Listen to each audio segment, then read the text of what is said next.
사람을 달에 보내는 이 일이 시작된 게 1960년대잖아요. 네. 이런 일을 처음 해보는 거였기 때문에 나사가 준비해야 될 게 너무너무 많았을 거예요. 처음부터 끝까지 전부 다 나사가 다 새로 도전해야 되는 일이었는데 그중에 하나가 우주복을 만드는 거였대요. 네. 사람이 우주로 나가면 맨몸으로 만약에 나가면 1분도 버틸 수 없고 바로 사망하거든요. 이게 왜냐면 이제 압력이 달라서 높은 산에 올라가면 물이 금방 끓는다고 네네. 하잖아요. 네, 네. 그래서 산꼭대기에서 라면을 끓이면 라면이 설익어요. 그렇죠. 아직 뜨겁지 않은데 물이 끓어버려서 산만 올라가도 물이 금방 끓어버리는데 더 높이 올라가면은 물이 얼마나 금방 끓겠어요. 그런데 사람의 몸은 70%가 물. 네, 물이죠. 우주로 나가면 사람의 체온 정도 36.5도의 체온으로도 물이 끓는 순간이 오는 거예요. 그럼 발화가 되는 건가요, 인체? 이게 뜨거운 건 아니에요. 온도는 낮은데 액체가 기체가 되는 거죠. 저희의 다 빠져나가는 70%가 기화돼 버리는 그럼 거예요. 이제 부풀어 오르거나 뭐 아주 끔찍한 일들이 벌어질 수 있겠죠. 그러니까 그걸 유지해 주는 게 되게 중요한 거예요. 그래서 압력을 가해 주는 가압복이 필요해요. 우주에 나가면 또 너무 뜨거워요. 또 햇빛을 안 보는 곳은 너무 차가워요. 달은 거의 뭐 한 200 몇십 도 일교차가 200 몇십 도가 나거든요. 그런 것들을 다 이겨낼 수 있어야 되고 이렇게 벌키한 옷을 입고 활동을 하면 조금만 움직여도 열이 엄청 나요. 그러면 얘를 또 식혀줘야 돼요. 그래서 안에 이렇게 물이 이렇게 차가운 물을 흐르게 해서 냉각을 시키거든요. 그 모든 게 다 우주복 안에 있어요. 총화. 우리가 갖고 있는 과학. 그러니까 이게 네, 네. 사실 처음에 우리가 제일 알고 있는 우주복인데 이게 맞아요. 처음에 우리가 딱 봤을 때는 약간 도라에몽 느낌의 그 어떤 뭐랄까 웃기려고 만든 그쵸. 느낌이 있는데 귀엽고 이럴 수밖에 통통 뛰어다닐 것 없었네. 같고. 그렇죠. 처음에는 이 우주복을 아주 단단하게 만들려고 했대요. 그래서 금속이나 막 이런 걸로 안전하게 하려고 했는데 이게 마치 중세시대 갑옷처럼 된 거예요. 그래서 이게 제가 사진을 하나 보여드리면 이게 한때 유행했던 디자인. 스타워즈에 이거 나오는 이게 옛날에 그죠? 스타워즈 영화에 그 보면 걔네들 누구죠? 제다이 말고 그 군사들 있잖아요. 제국군들. 네. 네. 근데 얘는 우주복으로 제한된 거고요. 네. 이게 이제 중세시대 갑옷이랑 갑옷이 똑같지 아마 않느냐. 기대되거든요. 이제 약간 비웃는 거죠. 이거 가지고 움직일 수 있겠느냐. 이게 왜냐면 이 달에 가는 우주 비행사들한테 요구되는 작업이 동전도 집을 수 있어야 된다. 그리고 방탄이 돼야 된다. 이었어요. 그건 쉽지 않을 것 같아요. 방탄이 되긴 그건 조금 일단 어려웠을 것 한국에서 같아요. 태어나야 돼요. 일단 소년이 돼야 되고. 그렇죠. 예, 한국에서 태어나야 되고. 방탄은 왜 필요한 거예요? 그러니까 꼭 총을 쏘는 사람이 방탄까지는 있나요? 우주에? 아니, 왜? 범죄에 노출될까 봐. 제다이들이 있을 수도 있으니까. 네, 유명한 소용없을 텐데. 방탄이요? 방탄이요? 그만큼 튼튼해야 된다는 거죠. 내구성이 그 기준이 아주 좋아야 방탄 되고. 기준으로 네. 뭐가 이렇게 우주 먼지 같은 게 날아다니면서 그럴 수 있죠. 이렇게 뚫어버리잖아요. 맞아, 그런 맞아, 맞아. 것도 대비하는 건가요? 그런 것도 지금은 현대에는 대비를 해야 되죠. 지금 쓰레기들이 많죠. 네, 떠다니는. 우주에 떠다니는 파편들이 너무 많아서 실제로 그런 것들이 위험하고요. 옷이 찢어지면은 우주에서는 우주복이 찢어지면 이제 그대로 너무 위험하니까요. 어떡하냐. 이거를 이제 전부터 같이 나사랑 같이 일을 해왔던 예를 들어서 군수 업체라든지 뭔가 단단한 물건을 만들던 회사들이 이거를 납품하려고 하니까 유연성이나 이런 게 안 되는 거예요. 입고 활동하기가 힘들고 관절을 구부리기가 힘들고 이랬던 것 같아요. 그래서 이때 굉장히 센세이셔널한 계약이 이루어지는데 속옷 회사랑 계약을 하게 됩니다. 쌍방울 이뤘는데. 그렇죠. 우리나라로 네, 치면 쌍. 우리나라로 치면 이제 미국의 당시 유명했던 속옷 회사, 여자 속옷을 만들고 또 아이들을 위한 의류를 만드는 그런 회사였대요. Well, that's what this new Playtex Fashion Magic cotton bra does. Yet it's so different. Feels like nothing you've ever felt before. 몸에 맞춤할 수 있고 유연하고 단단하고 그런 제품을 원래 만들던 회사니까 우주복을 만드는데 이제 출사표를 던지게 된 거죠. 와.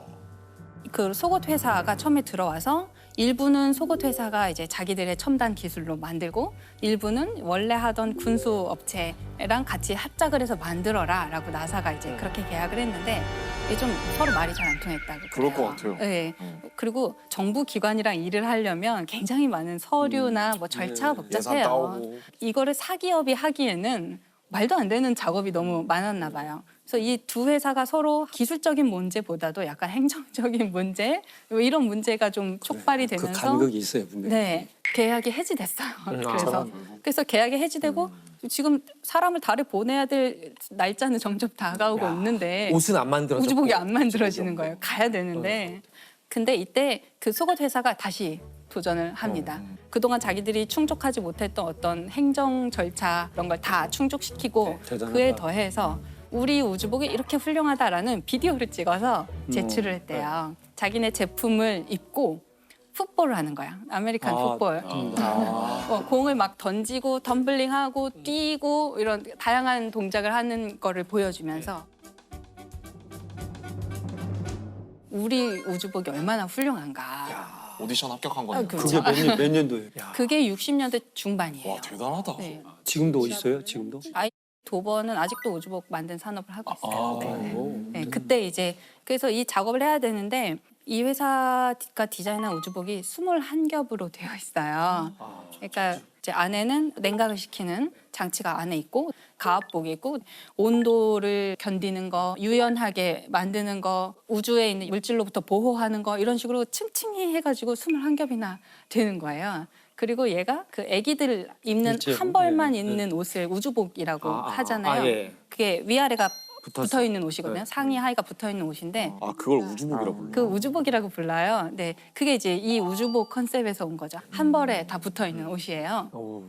이제 그 자체로 한 사람이 입을 수 있는 옷의 형태여야 되니까 그거를 다 일일이 누군가는 바느질을 네, 해서 네. 꾸며야 되는 거죠. 하더라고요. 완전히 맞춤인 거죠. 이 아폴로 우주복을 만드신 분들이 그 영어식으로 심스트리스라고 부르는데 심스트리스가 이제 뒤에가 여성형으로 끝나잖아요. 뭐 스트리스 할 때. 스티어디스 이런 것처럼. 네. 그랬고. 네, 뭐야? 네, 그 네. 그러니까 액트리스, 액터. 네네네. 전 지금 알았어요. 시로 끝나는 게. 근데 이분들은 심스트리스 여성형만 있는 거예요.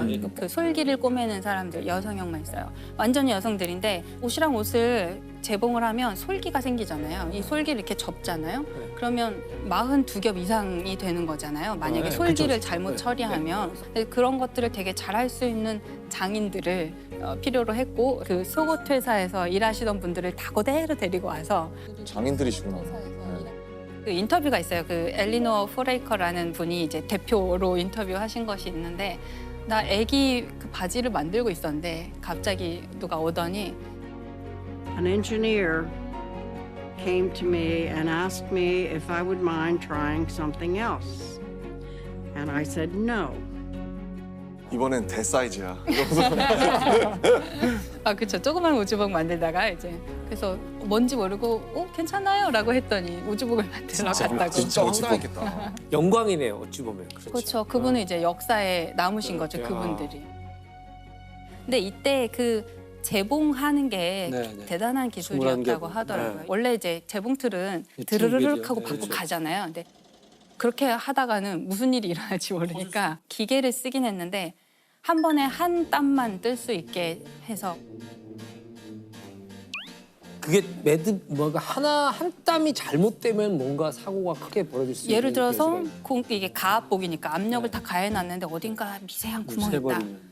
압력이 쭉 빠져나가고 그러면 이제 우리의 체액은 어떻게 되는 거죠? 증발할 수도 있고. 이게 압력이 높으니까 작은 틈도 평상시에 문제가 안 되더라도 네, 네. 압력 높은 상태는 큰 문제가 돼. 이 솔기가 터지면 안 되고 또 만약에 실수로 핀이 남아 있으면 압력복에 하고, 예. 큰일이 나잖아요. 우리가 사실 옷을 만들 때 핀을 되게 많이 꼽아서 옷을 만들게 되는데 핀이 남아 있나를 확인하려고 엑스레이도 집어넣고 그랬다고 하더라고요.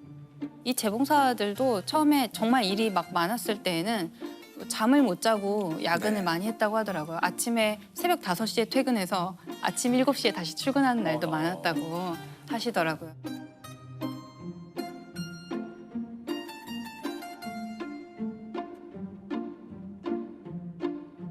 아 그리고 우주복 안에 뭐가 있어야 되냐면 소변, 대변 수집 그렇죠. 장치 배뇨가 가장 이게 중요할 또 것 들어 같은데. 있어야 돼요.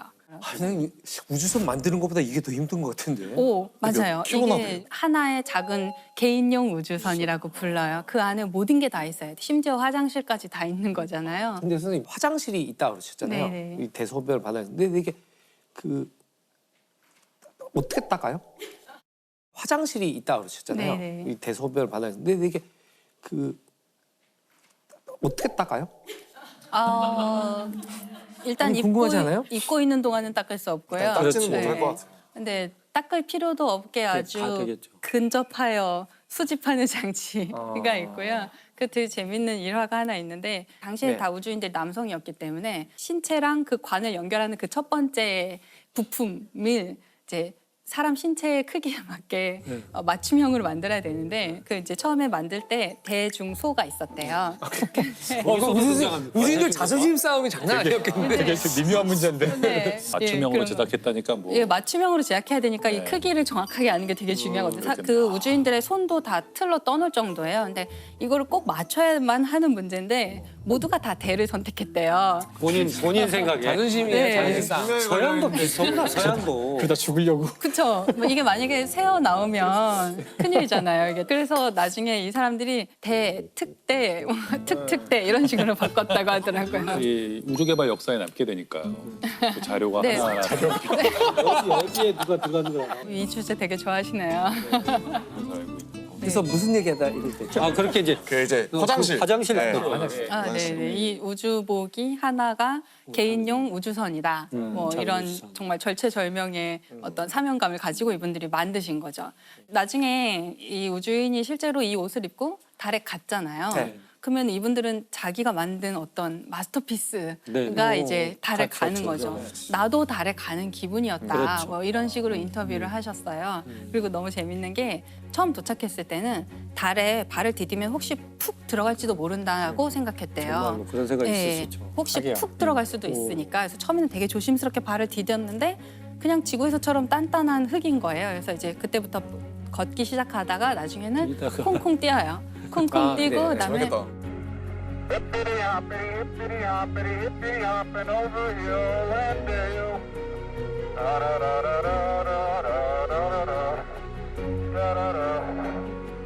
이 심스트리스들은 그 장면 이제 TV 생중계 보고 있다가 제발 그만 뛰어. 혹시나 저러다 터지면 어떡하려고. 그렇겠다. 제발 그만 뛰어 이랬대요. 근데 그 콩콩 뛰더니 나중에 급기야 달리기 시작하거든요. 그래서 제발 다시 그만해. 충분해. 됐어. 다시 사다리 타고 빨리 우주선으로 들어가.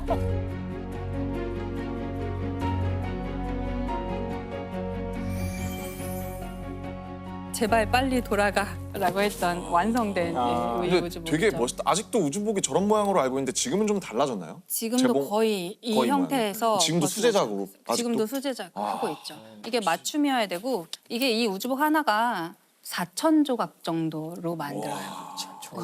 근데 그 우주 개발할 때 썼던 여러 가지 것들이 나중에 다 이렇게 우리 일상생활로 들어오잖아요. 다 그럴 수 레토르트 있죠. 식품 같은 네, 것도 네. 그렇고. 패딩 좀 좋은 거 사면 등산복이나 이런 데 뒤에 보온을 도와주는 그 얇은 천이 있어요.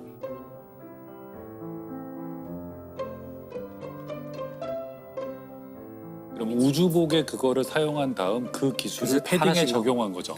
하나씩 풀리는 거죠. 그렇죠. 네. 아, 이제 우리가 24년이나 5년에 또 다시 사람을 달에 네, 보내려고 하는데요. 그 달에 보내려고 하는 회사 중에 하나가 등산복 브랜드랑 협력을 하고 있어요. 똑같잖아요. 가벼워야 되고 얇아야 되고 단열 효과는 좋아야 되고. 네. 아폴로 1호는 발사는 못했거든요. 이제 시험하려고 탑승을 했는데 그 안에서 화재 사고가 나서 안에 탑승했던 우주인들이 다 사망하는 이제 결과가 났어요. 그 사건을 겪고 나서 이 우주복 업체들한테 불에 안 타는 소재로 다 바꿔라. 그래서 불의 네, 소재로 불에 타는 소재가 있으면 절대 안 된다. 또 이런 지령이 내려와서 갑자기 또 소재를 다 바꾸고 이랬다고 하더라고요. 그런 내열이 되고 이런 것들은 또 소방관이라든지 자동차 경주 하시는 분들이 네네. 입어야 되는 옷 같은 안전한 화재 사고 옷. 많이 나니까. 네, 그렇지. 극한 환경에서 네. 일하시는 네. 분들한테 진짜 또 다 쓰일 수 쓰이는구나, 있고 달에 가는 게 내 실생활에 무슨 상관이 있나 싶지만 그렇죠. 네, 나중에는 그게 결국에 다 혜택을 보게 되는 거죠. 그럼 지금 화폐 가치로 했을 때 뭐 예산으로. 얼마 정도 하나요 한 번에? 진짜 그 궁금하다. 비용이. 와, 네. 모르겠네요.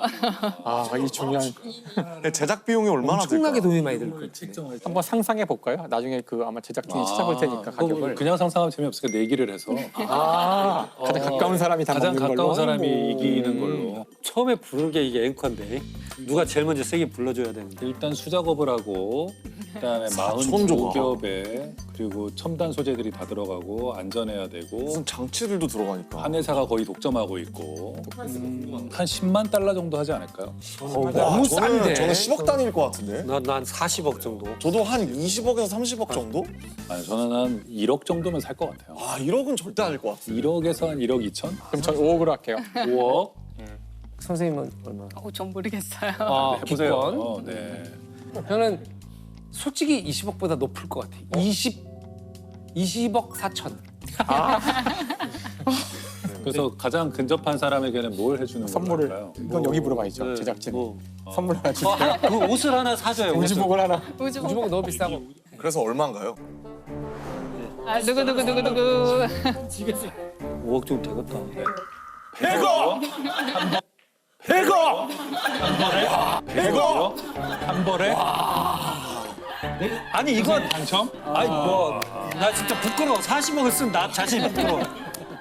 그래도 당첨. 그래 하긴 그 정도는 돼야겠지. 4천 조가 그러는데 4천 조. 그러니까. 근데 이 결과를 듣고 나니까 1억 쓰신 분이 있다는 게 참. 아니 그 이게 대량 생산을 하지 않기 때문에 가격이 떨어질 수가 없어요. 품질은.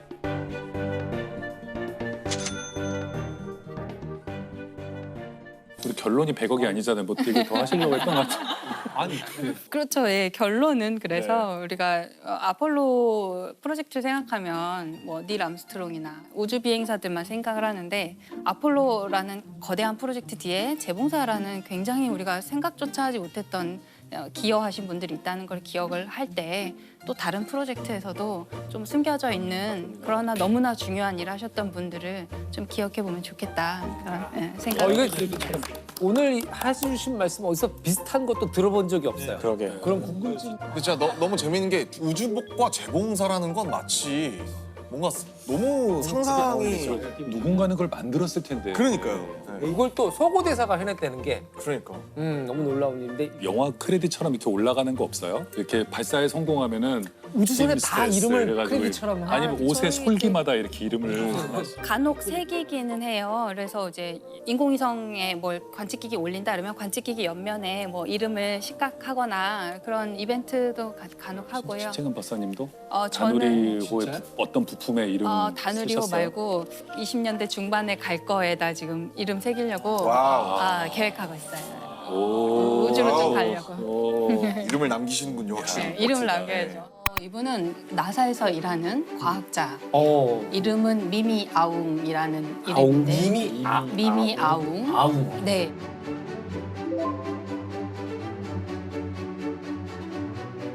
이제 미얀마 분이시고 미국에서 오랜 세월 동안 근무하셨었고 놀라운 기술을 가진 공학자인데요. 요즘에 우리가 화성을 탐사하는 로버를 보내고 거기에 화성에 헬리콥터도 보냈어요.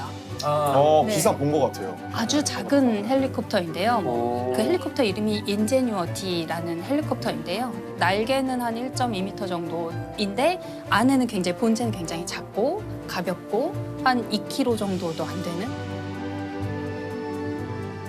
아니 저는 화성에 헬기를 뭐가 보냈다가 다시 이륙시켰다는 게 생각보다 업적이 상당히 미미하다. 미미한. 미미한. 근데 그게 어느 정도 어려운 일이고 그리고 그게 왜 중요한 건가요? 거기서 헬리콥터를 띄우는 게. 화성은 대기가 희박하기 때문에 날개를 엄청나게 빨리 돌려야 겨우 조금 한 몇 미터 떠보는 정도예요. 지상에서 실험할 때는 얘를 아예 진공 챔버에서 실험을 해요. 지구에는 대기가 너무 많잖아요. 근데 화성에서 작동하는지 확인하려면 진공 챔버에 넣어야 될 정도로 이분이 한 6, 7년 정도 열심히 그 팀을 이끌면서 최대한 가볍게, 최대한 날개는 엄청 빠르게 돌아야 돼요. 그 약간의 공기. 네, 아주 약간의 한 1% 정도, 1%의 공기를 가지고 1%? 뜨겠다. 네, 라는 거죠. 굉장한 도전이었다고 했고 사람들이 그거를 인류가 비행기를 발명했던 사건과 맞먹는다라고 표현했어요. 이제 화성에 대해서 탐색할 때 화성 주위를 도는 인공위성을 보내거나 아니면 화성 표면에 착륙하거나 이 두 가지밖에 할 수 없었어요. 표면에서 이제 로버가 열심히 걸어 다니면서 바퀴를 굴러가면서 힘들게 운전을 해서 되게 느리거든요, 속도가.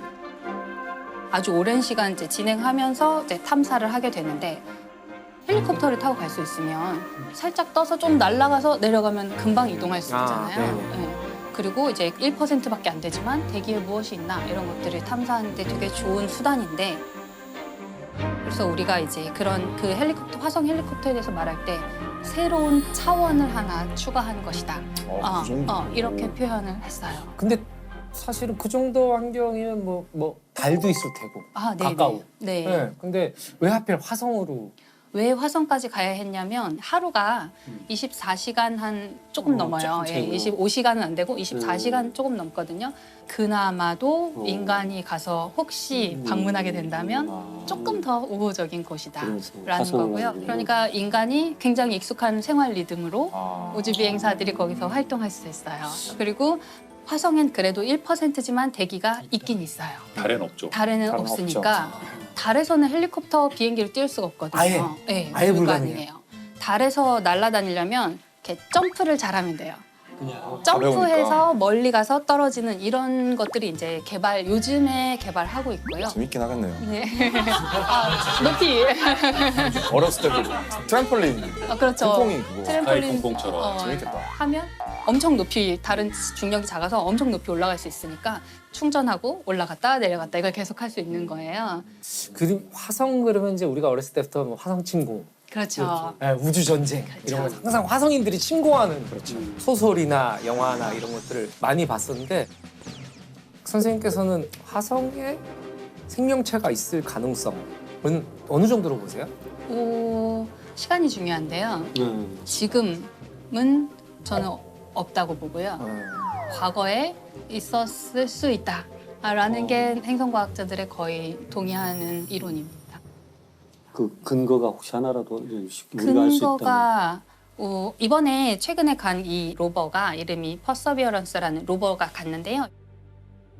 Current speed is about 30 meters per second, altitude of about 300 meters. Perseverance is continuing to descend on the parachute. Touchdown confirmed. Perseverance safely on the surface of Mars. 얘가 어디에 착륙했냐면 삼각주 지형에 착륙했어요. 삼각주 지형. 그래서 거기 그 삼각주 지역 주변을 지금 열심히 탐색을 하고 있어요. 삼각주라 그러면 우리가 흔히 이제 강물들 모이고 네네. 이런 정도의 물이잖아요. 그렇죠. 근데 그 물이 우주 밖으로 흩어졌을 리는 없고 그동안 아무리 오랜 세월이 흘러도 우주 밖으로 흩어졌어요. 근데 그러면은 과학자분들은 대부분 모든 생명체는 물에서 왔을 것이다라고 추정을 하시는 건가요? 우리가 알고 있는 한에서는 그렇죠. 우리가 우주 안에 있는 생명체에 대해서 지구 생명체밖에 몰라요. 그렇죠. 우리가 알고 있는 본 적이 예제가 없으니까. 지구 생명체밖에 없어서 지구 생명체는 바다에서부터 발원했다고 사람들이 알고 있고 모르죠. 화성에 사실은 물이 아니라 다른 데에서 생명체가 기원했을 수도 있는데 우리는 엉뚱하게 물의 흔적만 찾고 있다든지 그럴 수도 그럴 있겠네요. 수도 있죠. 근데 생명체라는 정의가 우리와 같은 이런 형태의 존재가 있을까 이거에 대한 정의지 맞아요. 생명에 대한 정의가 서로 다를 수 있잖아요. 그렇죠. 네. 맞아요. 그렇네요. 예를 들면은 이미 뭐 그런 얘기 있잖아요. 이미 외계의 존재들이 와 있다. 우리가 모를 뿐. 그 예를 들면 음악이 그냥 외계의 존재일 수도 있는 거잖아요. 인간에게 바이러스처럼 스며들어서 발현하면 퍼져가고 막 음악이 우리가 인간이 만드는 거라고 생각하지만 인간에게 깃들어서 살고 있는 어떤 것일 수도 있잖아요. 선생님 말씀하신 것처럼 이렇게 뭐 태어났다 죽고 이런 게 아니라 다른 방식으로 생명을 유지하는 어떤 존재들이 어디선가 왔고 소리의 형태로 존재하면서 사람에게 깃드는 게 아닐까. 사라지지 않고 계속 이어지게 만드는 거죠. 네네. 그들이 더 오래 갈 수 있는 거죠. 인간보다 더 오래 살아남고 그렇죠. 조종을 받고 계신가요 혹시? 조종을 받아서 이런 숙주를 통해 갖고 널리 퍼뜨리고 또 새로운 노래가 나오면 새로운 생명체가 탄생하는 거고. 노래가 중요하죠. 사실 날지 못하는 새는 있어도 울지 못하는 새는 없다. 와. 찾았다 외계인? 찢었어. 나 그 수많은 하수인들 중에 지금 뭐 빌보드 간다고 좋아할 때가 아니야 지금. 선택을 받은 거죠. 그렇네요. 외계 존재의 선택을 받은 존재. 축하드립니다. 선택 못 받았어. 당첨됐군요. 어떤 외계인이 들어왔던 뭐 상관없어. 아무튼 근데 그 인물이 왜 흥미로운 거야? 근데 미미야. 네. 그 엔딩을 향해서 이제 아, 예, 가야 예, 예. 되는데요. 벌써 엔딩이에요? 되게 영화가 짧네요. 단편. 단편 영화제로 하죠. 아, 그분이 미얀마에서 미국으로 오는 과정. 뭐 이런 거를 다 하다 보면 그 전반부가 갈 것 이분이 같은데. 그 예. 뭐 태어나기는 미국에서 태어났는데 부모님이 이제 유학생이었고 네, 유학 갔던 시절에 낳았던 아기인데 2살도 안 돼서 다시 미얀마로 돌아가요. 부모님이 예, 그냥 다시 귀국하셨어요. 청소년일 때 혼자서 다시 미국으로 유학을 예, 갑니다. 그래서 혼자서 되게 거기서 잘 공부도 열심히 하고 해서 성공적인 케이스로 나사에 입사를 하게 돼요. 근데 사실 나사에는 그렇게 알려지지 않았지만 평범한 과학기술인들이 많이 있어요. 꼭 우리가 여성이라고 말할 필요도 없고, 그렇죠. 예, 뭐 우리도 아시아인이라고 편견이 실은 말할 맞아요. 필요도 없고, 우리가 사실 집중하는 것은 이제 수석 뭔가 대표를 맡은 부서의 장이라든지 굉장히 집중 조명을 하게 되고, 그 밑에서 일하는 평범한 사람들에 대해서는 얘기하지 않잖아요. 어쩌면 그분도 그냥 평범한 어떤 직원이었던 거예요. 근데 이분이 이제 자기 커리어를 착착 잘 쌓아서 부서장 정도 되는 그 특정 관측기기의 장을 맡게 됐고, 그 열심히 해서 성공을 해낸 거예요. 근데 이분을 제가 이제 처음 알게 된 것은 그 화성에 헬리콥터가 도착해서 헬리콥터 첫 비행 시연을 하는 것을 유튜브로 당시에 라이브 중계를 했거든요. 생중계를 보고 있었는데 같은 옷을 이제 맞춰 입은 팀원들이 옷을 맞춰 입고 그 관제실로 보이는 곳에서 이렇게 신호를 계속 기다리다가 성공했어! 라는 신호가 왔을 때 이렇게 다 같이 환호하는 그런.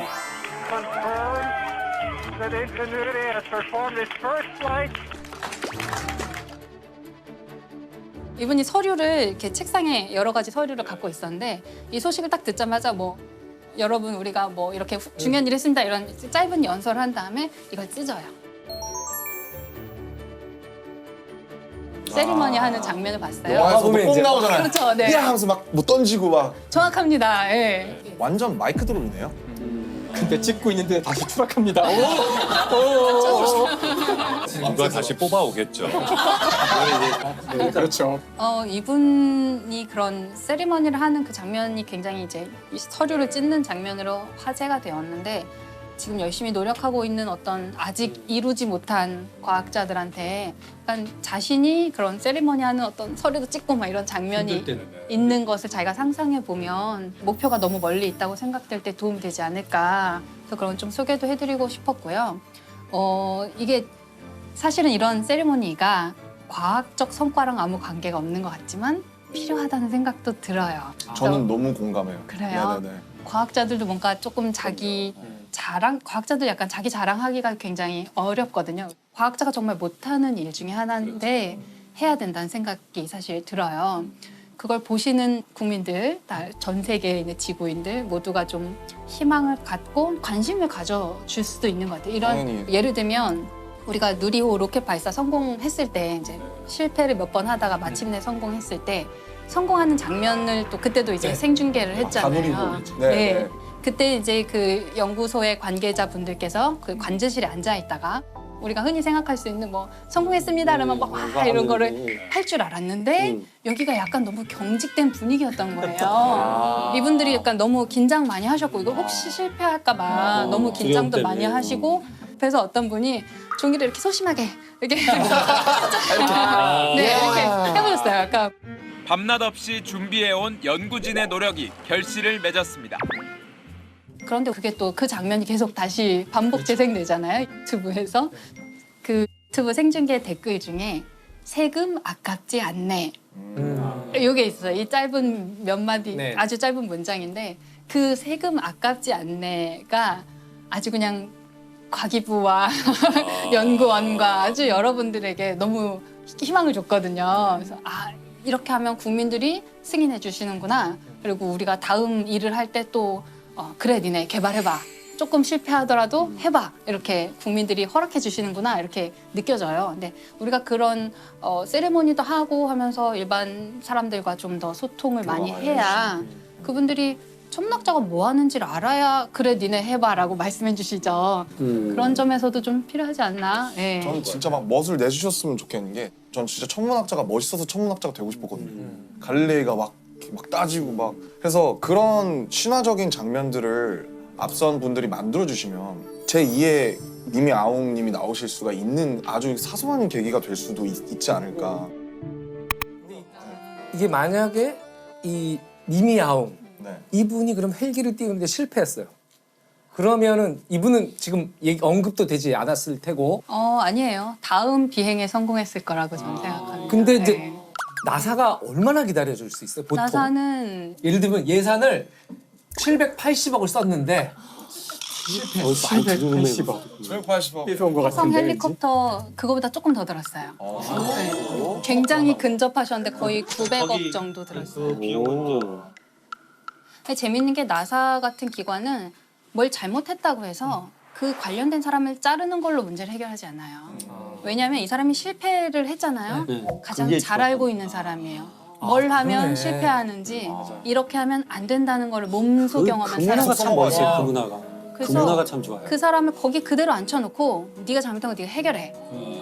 만약에 도움 필요하면 외부의 사람 다른 도움을 받더라도 네가 잘못한 거 네가 해결할 수 있게 좀 기다려주는 그런 분위기가 있어요. 아 너무 부럽다. 네, 우리는 사실 아직 그 정도는 아니고 우린 만약에 문제가 생겼다 그러면 담당자를 자르면서 시작하잖아요. 사임하죠. 네. 책임지고 사퇴, 네, 뭐 사의 표명 뭐. 제가 사퇴하겠습니다로 이제 모든 문제를 마무리해버리는 경향이 있는데 우주 탐사나 이런 과학에서는 그 사람이 없어져 버리면 너무 손실이 커요. 이걸 계속 개발해 왔는데 이분이 갑자기 딱 끊겨서 사라져 버리면 굉장히 큰 손실이거든요. 그래서 이분을 계속 믿고 기다려주고 이분이 더 잘할 수 있게 기다려주는 편이에요. 그래서 그 제임스 웹 우주망원경이라고 작년에 이제 굉장히 크고 좋은 우주망원경 하나 우리가 새로 띄웠는데 이 우주망원경이 굉장히 오랜 시간 걸려서 개발이 완성됐어요. 처음에 시작했을 때에 비해서 한 20몇 년 걸려서 지연되고 또 지연되고 해서 개발비가 어마어마하게 많아지게 되겠죠. 눈덩이처럼 인건비가 불어나잖아요. 근데 그걸 계속 설득하는데 성공했고 설득했을 때 설득 당해 주시고 20몇 년을 계속 기다려서 마침내 그 인류에게 우주에 우리가 처음 보는 사진들을 얻을 수 있게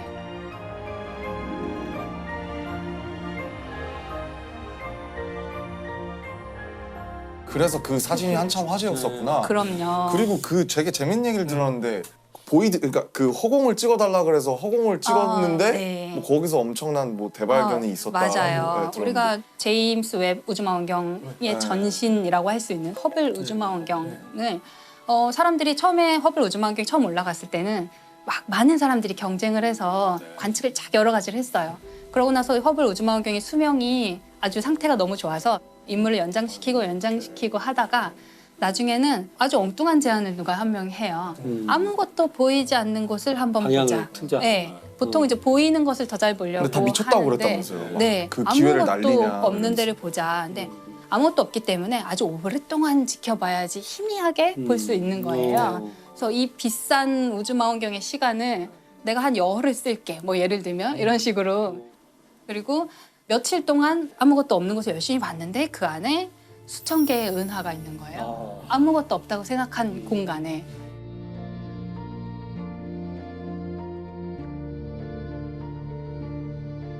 그래서 그 다음에 이제 이 프로젝트가 점점 더 깊은 우주를 계속 보려고 시도를 합니다.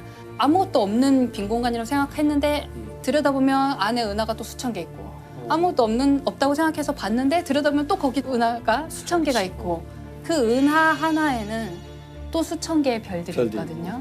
너무너무 우리가 알지 못했던 깊은 우주를 지평을 완전히 넓혀주는 거고 두세 시간 쓰는 것도 그렇죠. 경쟁해서 쓰는 건데 열흘을 보이드를 찍겠다 그랬으면 저 사람 뭐 머리가 어떻게 된 거 아니야? 막 그랬을 거 아니에요 진짜로. 당연히 그런 반발이 있었겠죠. 네. 근데 누군가는 아마 그 가치를 알아주는 사람이 한번 해봐라. 있었을 것 같아요. 믿고 해봐. 사실 우리가 그 실수나 실패에 대해서 관대할 맞아요. 필요가 있는데 맞아요. 실수나 실패는 당연히 있을 수밖에 없어요. 그렇죠. 이 일의 성격상 아까 같이 한 번도 본 적이 없는 것을 보거나 한 번도 띄워본 적이 없는 기계를 띄우는 이런 상황에서 처음 해보는 거니까 수많은 실수와 실패가 있게 마련이라서 저희끼리 농담으로 365일 가운데 364일을 실패하고 이제 하루를 성공하는 게 과학 기술이거든요. 그래서 실수하는 건 당연하기 때문에 더 중요한 것은 실수를 하는지 안 하는지가 아니라 좋은 실수를 하는지 나쁜 실수를 하는지가 더 중요한데 그걸 가르는 것이. 그러니까 좋은 실수를 하기 위해서는 첫 번째 실수를 숨기지 말아야 돼요. 그렇죠. 다른 사람한테 숨기지 않는 것은 물론이고 여기서 더 중요한 포인트는 자기 자신도 속이지 말아야 돼요. 자기 합리화? 자기 자신도 속이고 싶을 때가 있거든요. 아, 그럴 것 같아요. 그렇죠. 예, 과학기술계 그런 자기 사건들이 자신을 있었죠. 속이면 안 되고 그 다음 두 번째로 중요한 것은 실수가 이제 시작되는 시점들이 이거 잘못했나? 이럴 때 그 실수를 끝까지 완벽하게 완수해야 돼요. 제대로 실수해야 돼요. 실수인 줄 알면서도 실수가 끝까지 진행될 때 이거 뭐야 하고서 아니면 숨기거나 그만두는 게 아니라 어차피 지금 안 됐을 때에도 정신을 차리고 그 전 과정을 기록을 해야지만 이 실수가 반복되지 않거나 또는 이 실수가 아닐지도 모르는데 그렇죠. 섣불리 판단한 거거든요. 그래서 실수를 제대로 저지를 것. 그래서 이것이 저희가 보통 이야기하는 실수를 잘하는 좋은 실수를 하는 방법이에요. 그래서 좀 다른 괴물을 찾아봤거든요. 아주 괴물 같은 스펙을 지닌 사람을 골라왔습니다. 좋은 의미로. 네, 괴물 좋은- 투수 같은 거 얘기할 때 네, 그런 거 맞아요. 엄청난 스펙을 가진 사람 그리고 우리 지구상에서 가장 누구보다도 높은 곳에 오르려고 하는 사람. 플레미 조나산 용 킴이고 그 이제 자기가 용킴. 친근하게 부르라고 조니 킴으로 부르고 있어요.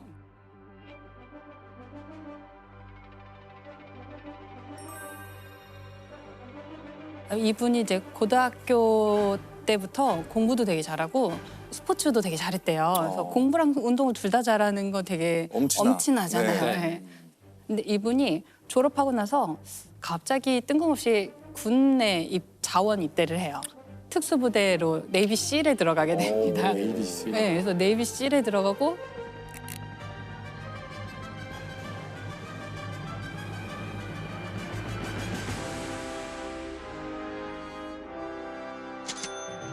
실에서 또 활동을 하다가 거기서 그 또 최고의 저격수들만 모이는 스나이퍼 스쿨에 합류를 해서 거의 네이비실에서 거의 최고의 사람이 된 거예요. 그리고 이분이 이제 공을 많이 쌓아서 무공 훈장도 2개나 받고 거의 이제 미국 전체의 영웅 같은 사람이 된 거예요. 대단하다. 그래서 여기까지 이제 엄청난 스펙이잖아요, 일단. 그리고 근데 이분이 갑자기 의사가 돼야겠다 이런 생각을 했대요. 갑자기 네, 갑자기. 뭐든 될 수 있을 거라는 이 믿음. 갑자기 의사가 되고 싶다. 그래서 근데 이 사람이 대학을 안 가고 그냥 군에 갔잖아요. 미국은 그냥 학부 졸업한 다음에 의전원 시스템으로 가는 거래요. 그러니까 가려면 또 대학을 일단 졸업해야 의대를 갈 수 있는 거예요. 그래서 그냥 근처에 있는 대학의 수학과에 진학을 해요. 근데 수학과에서 또 최우등으로 졸업을 하고 의대를 갔는데 하버드 의대를 갑니다. 나쁜 괴물 그냥 하시지 그러세요. 나쁜 괴물이네요. 나쁜 분들 괴물. 때문에 지금 저희가 우울한 거예요. 그리고 이분이 이제 의대를 무사히 잘 졸업하고 이제 레지던트 생활하고 있었는데 나사에서 우주 비행사 뽑는다는 그 공고를 보고 거기 지원을 했어요. 네. 그리고 됐죠. 야. 왜냐면 해군에서 이건 뭐지?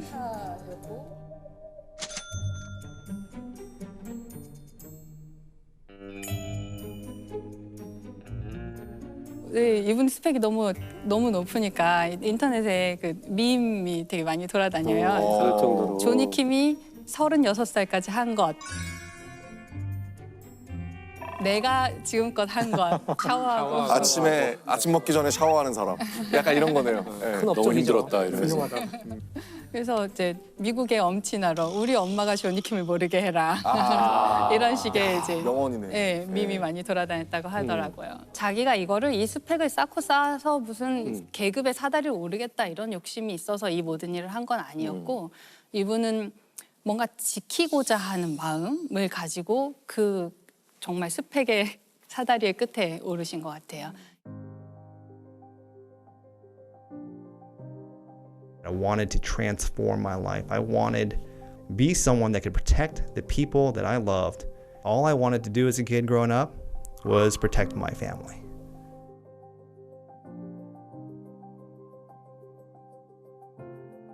이분의 사실 과거를 좀 돌아가 보면 네. 미국의 LA에서 태어나서 자랐고 이분 부모님이 이민 와서 생활이 그렇게 아마 녹록지는 않은 환경이었던 것 같아요. 네네.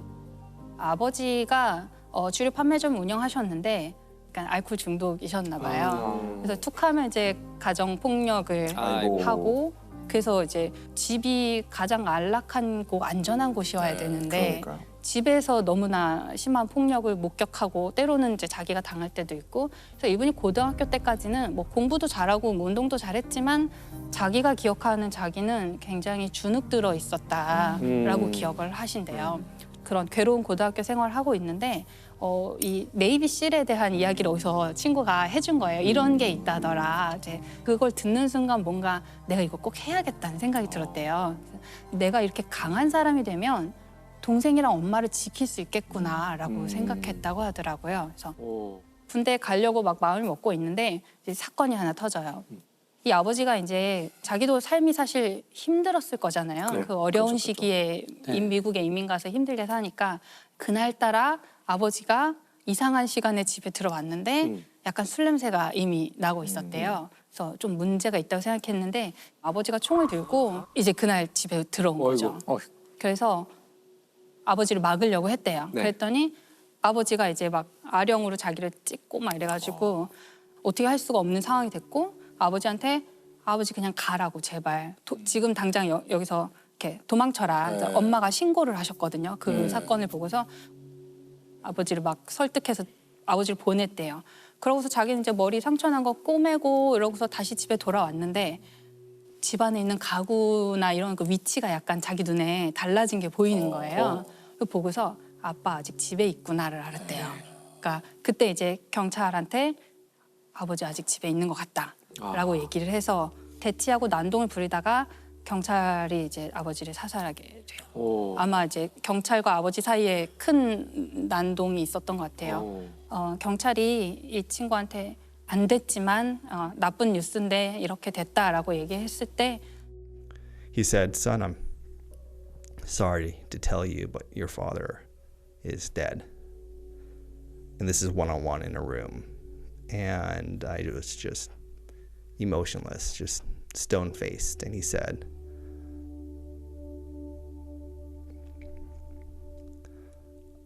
"I take it that this is not bad news. Is this good?" And I said, "I'm just relieved, sir." And he said, "I understand, son." And it's just a day for so many reasons that that helped me be reborn into the person I wanted to become, that I've always wanted to become my entire life. And I knew from there that maybe, just maybe, I had what it took to be a SEAL. 어머니가 굉장히 많이 반대를 했는데 자기가 뭔가 자기 정체성을 찾고 싶었대요. 그동안 계속 주눅든 상태로 또 마음이 힘든 상태로 살아왔는데 이렇게 살지 않겠다는 거죠. 나는 나약하지 않다. 네, 힘이 그걸 필요했던 것 같아요. 그랬던 것 같아요. 그래서 자기 가족을 지켜야 했고 또 자기 자신을 어쩌면 지키기 위해서 군에 갔던 것 같아요. 나약하지 않다는 걸 확인하려고 이제 군대에 갔단 말이죠. 의사가 되겠다는 결심을 왜 하게 된 거예요? 이분이 이런 힘든 환경에 자꾸 배치되는 부대에 있었기 때문에 자기 동료들이나 사람들이 다치는 걸 너무 많이 본 거예요. 누군가는 사망하기도 하고 네.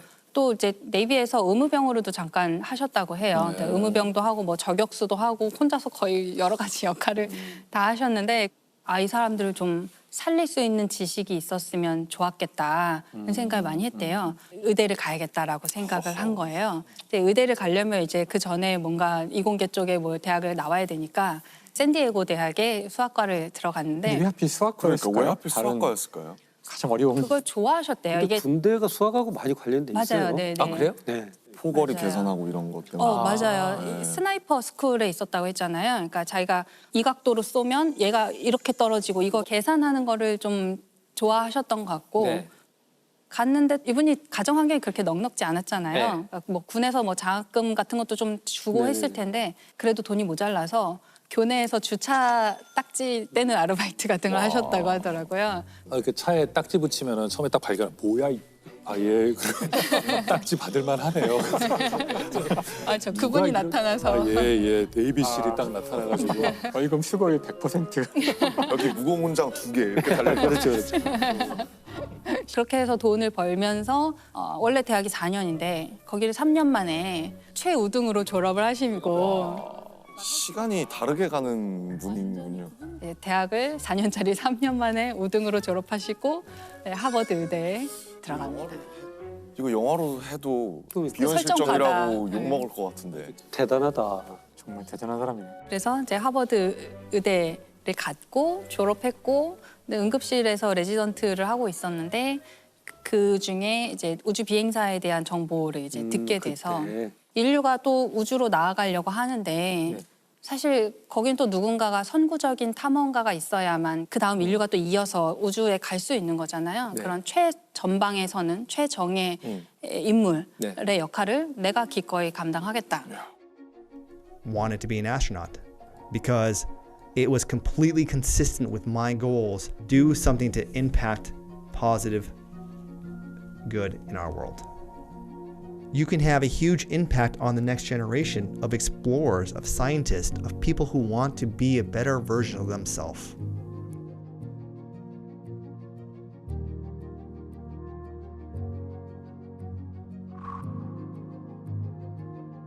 사람들은 이분에 대해서 얘기할 때 직업을 계속 바꾼 사람이라고 말할 수도 있어요. 그러게요. 해군 갔다가 뭐 의사 됐다가 우주 비행사를 저희 또 하고. 부모님 세대가 들으면 참 진득하지 못하게 얘기 듣기 딱 좋은 캐릭터 자꾸 안에 왔다 갔다 들어왔어. 하고 진로를 막 진득하니. 바꾸고. 네. 근데 이분은 계속해서 지키고 싶다는 마음이 계속 있었던 거예요. 가족을 지키고 싶다, 나를 지키고 싶다. 처음에 군대 갈 때는 그랬고. 군대에 갔더니 많은 시민들과 전후 동료들을 지키고 싶어서 또 의대에 가는 거잖아요. 또 의대에 가고 나서는 우주를 간다는 게 아이들에게는 꿈이잖아요. 꿈 같은 이야기잖아요. 우리 인류의 미래의 비전, 우리 인류의 꿈을 지켜주고 싶은 그런 마음이 있었던 것 같아요. Ladies and gentlemen, the newest NASA astronaut, Jonathan Kim. 우주 비행사 자격 조건 같은 게 있어요? 많이 되게 엄격할 것 같아요. 옛날에 시력 같은 거 막 본다고 그러지 않았어요? 경쟁률이 이제 어마어마하죠. 네. 몇만 명 이상 항상 몰리죠. 뽑으려고 할 때마다. 미국의 지금 나사를 기준으로 보면 가장 기본적인 건 이공계 석사 이상 학위. 기본적인 이공계 지식, 그리고 당연히 강인한 체력과 정신력. 우주에 나간다는 거는 아주 극한 상황에 내던져지는 거잖아요. 그러니까 신체적으로 강해야 되고 정신적으로도 좌절하는 순간 사실 사람의 신체의 능력은 완전히 다운되기 때문에 실제로 생존 능력을 어떻게 테스트를 하나요? 그러면?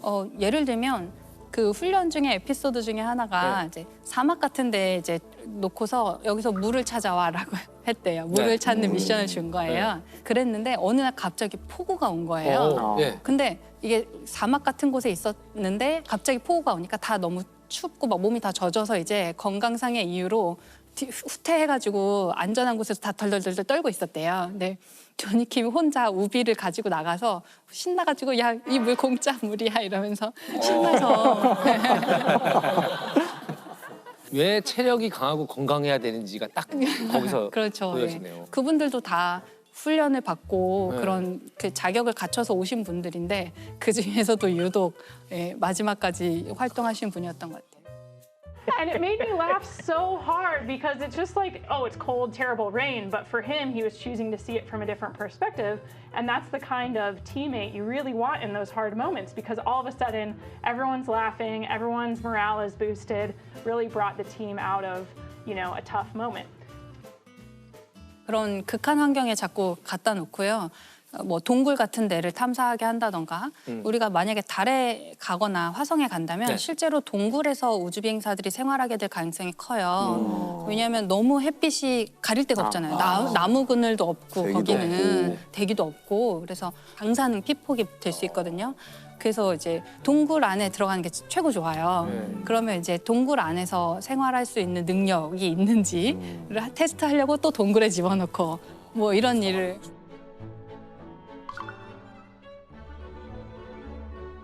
박사님이 화성에 안 가시려고 하는 이유를 알겠네요. 알겠죠. 알면 알수록 안 가게 되네. 알면 알수록 안 가겠죠. 그래서 저는 누가 대신 가줘서 너무 감사한 거죠. 그렇죠. 저 이제 조니 김 같은 분들이 가주셔서 감사합니다. 네. 그러면은 사실 아직 우주 비행을 아직 경험하신 건 아닌 거죠? 네, 아직 네. 배치는 안 됐고 합격한 다음에도 마지막까지 물론, 갖춰야 되는 여러 가지 단계를 지금 하고 계시고요. 미국이 24년도나 25년도에 유인 달 탐사를 하려고 계획하고 있거든요. 지금 이 아르테미스 프로그램으로 달 탐사를 하고 있는데 2, 1, boosters in ignition, and liftoff of Artemis 1, back to the moon and beyond.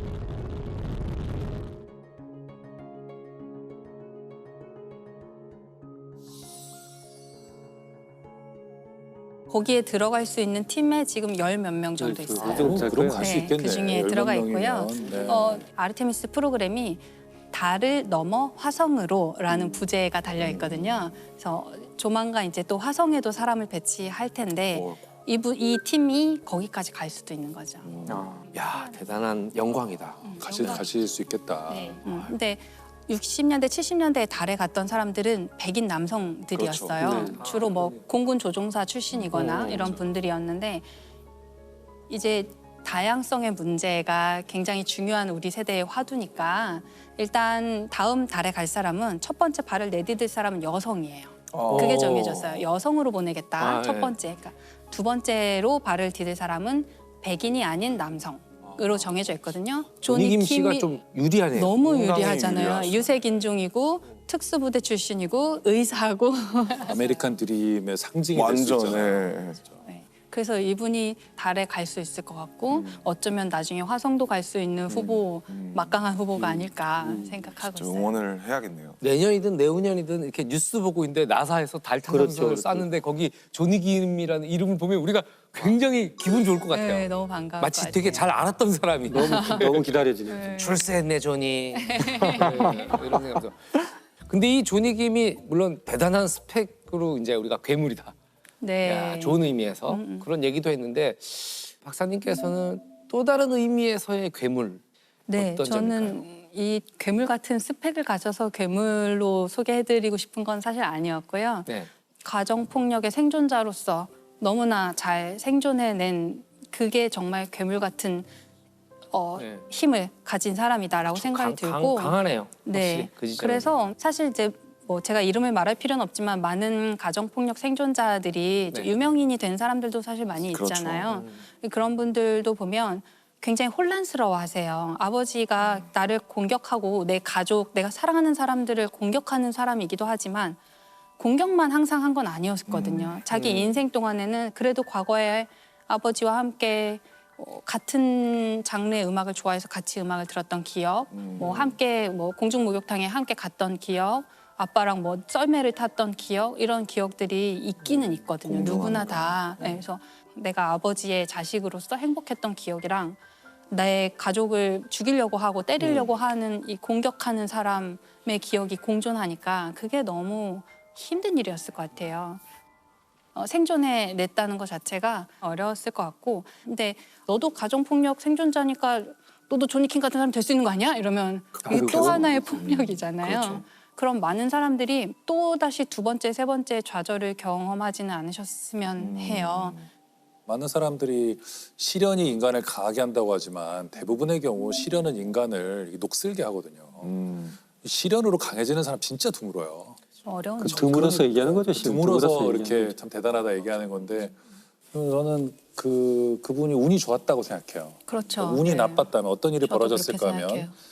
경찰이 안 왔다면 그렇죠. 안 왔거나 왔는데도 그냥 돌아갔다면 그런 경찰의 도움을 받지 못한 채로 가족을 지켜야 했다면 원래 한 명의 아이를 키우는 것은 마을 전체라고 하죠. 공동의 책임이죠. 부모가 키우는 게 아니라 사실은 사회 전체가 키우는 거죠.